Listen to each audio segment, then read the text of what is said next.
Again, we find ourselves at the base of a mountain, the start of another climb towards an ancient cave system, the Bhaja Caves. And again, we arrived with the luxury of modern transport, when in the past, travellers would have walked here from Karla several hours through the hills and passes of the Western Ghats. The Chaitya Hall we will find at the top is dated to around the 2nd century BC, roughly 300 years older than Karla. It is considered one of the earliest surviving examples of its architectural type in Western India, predated only by a handful of sites.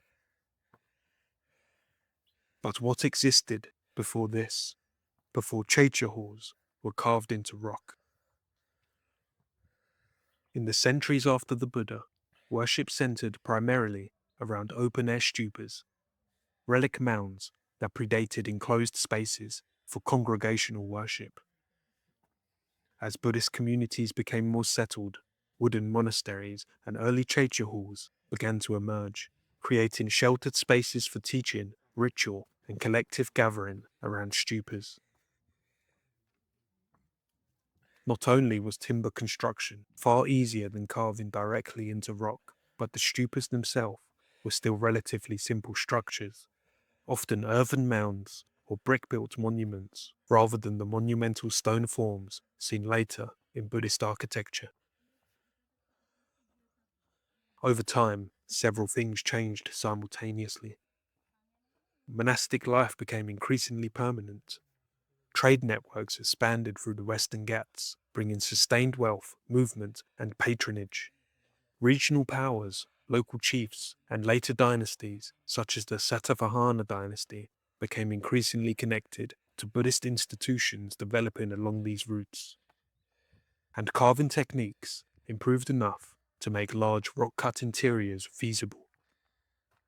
At sites like Bhaja Caves, these developments came together. The rock-cut Chaitya Hall was still closely imitating the wooden architecture it was familiar with.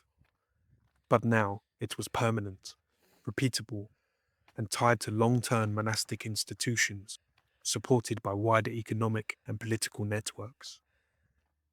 And Bhaja was not alone.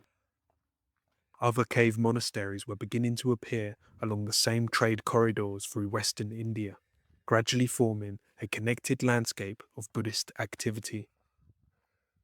Without sites like Bhaja, it would be far harder to explain how Chaitya halls developed, or what early Buddhist monastic spaces may actually have looked like, because the original wooden structures themselves have not survived, and later sites, such as Karla, would give us a distorted picture, too refined, too complete, too evolved.